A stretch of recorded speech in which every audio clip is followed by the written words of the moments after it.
just off the bat, a museum, that doesn't strike me as a for-profit business. What kind of organizational structure do you guys have at the museum? So a lot of misconceptions are that nonprofits, for-profits, even though it's a nonprofit and the goal is not to make money, you still have to make money. You have to break even. It's going to operate just like any other business. Your mission and the values that you hold, and then how you continue to run that and raise money, that's usually what changes slightly for a nonprofit. So our program services and all that kind of stuff help us run our business like a normal business. So non-for-profits, you guys have to make money. Just part of the game. It's what you got to do. Not a bad thing, of course. No. Necessary evil. So you're a managing director at a museum. Mm-hmm. It's a non-for-profit. What would you say are the skills and the works that are unique to museums? So I have the back end of doing all the administration and finance and just business operations portion.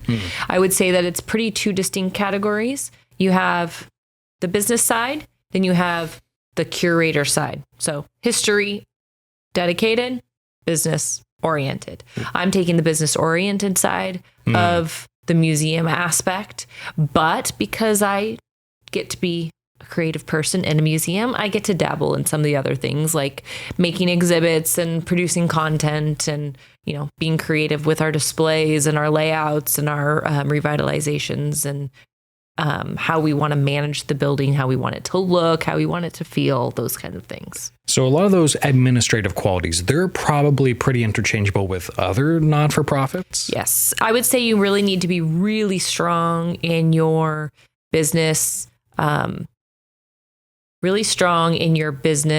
foundational. So you know how to run a budget, you know how to do fundraising, you know how to be social, you know how to talk to people in terms of the nonprofit aspects. Staying organized and efficient is really vital. Usually, at least in my experience, I'm in smaller museums. I don't have a lot of staff. I do a lot of things myself, and then I get to have two of the other employees help me with dedicated work. But until I'm ready to hand things off, I have to be really knowledgeable about what I'm doing, and I'm doing it the right way, and then I'm doing it right the first time. Right. So you have a team then, team of two full employees. Is that it? Or do you have other people that kind of orbit the museum? We have employees, board members, and volunteers. So the employees are the most important right now because they need to be in tune with everything that's going on. So I make the plan, strategize, I fill them in. They're going to comment and update and make changes, and then we'll make changes based on that.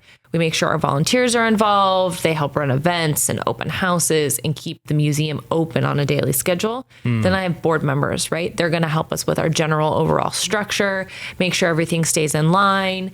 They make sure we comply with our bylaws, and then they do some volunteer work with events, and then they make sure that they help us reach out when we want to do fundraisers and get donors. Right. So all in all, it sounds like you probably have a group of people, maybe around 24 or so involved in the museum? At least, yeah. At least, wow. It's a people skill that's needed for sure. Yeah, no kidding. All right, so how about this then? What are the things that you have to do on a day-to-day basis to keep this museum running? Well, on the very basics, show up. To be very honest, one of the things about being in a small business, everybody probably knows you're kind of the face of what everybody sees, right? So people are going to come in, they're happy to talk to whoever they want, but they want to talk to somebody who's running the facility. They want to talk to the director or the manager or whoever.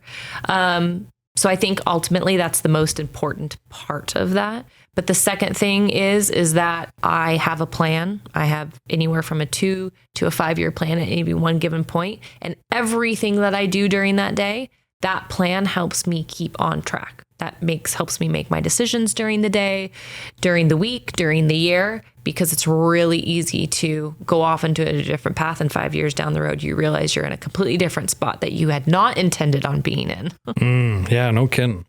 So I suppose that just given the nature of like a non-for-profit with such a small core team, you'll find yourselves doing just about anything, whether that's janitorial duty or giving guides. Yeah. Tours, school tours every day. I could be working the reception counter if that's, what it takes. We had a plumbing issue. recently at the museum. You know, it's definitely because of my past experience working here is a little bit more of an anomaly. I have a jack of all trades kind of experience level. So I can kind of do any of it. But the challenge is, as somebody who runs business, the goal is that if you do what you do well, you need to be doing that. You shouldn't be doing all of it. So delegation is really important to learn. And when it's appropriate, when you need to force yourself to not be a part of that process, to let your volunteers do it, to let your employees do it. And then, you know, you can obviously step in and help them when needed. But I have noticed that even just like with my small business over here, the amount of things that I end up doing over the course of my day, oftentimes not my primary skill set. No. It's, you want to do what you do well. And you want to make sure that that's the part that you're doing. So the goal is that you're doing what you're doing well and that it's a passion for you. That's where you want to stay. And obviously there's the necessary evils of any business, of any day that you have to get done. And not everybody likes to do it, but there's going to be somebody somewhere that's part of their core of skills. And the goal is to always find people like that to work with you to kind of be your equal. They look forward to the plumbing issues. Or the problem solving. Might not be the plumbing, but it's the problem solving of taking care of something like that and coming up with a solution and finding the right person to do it.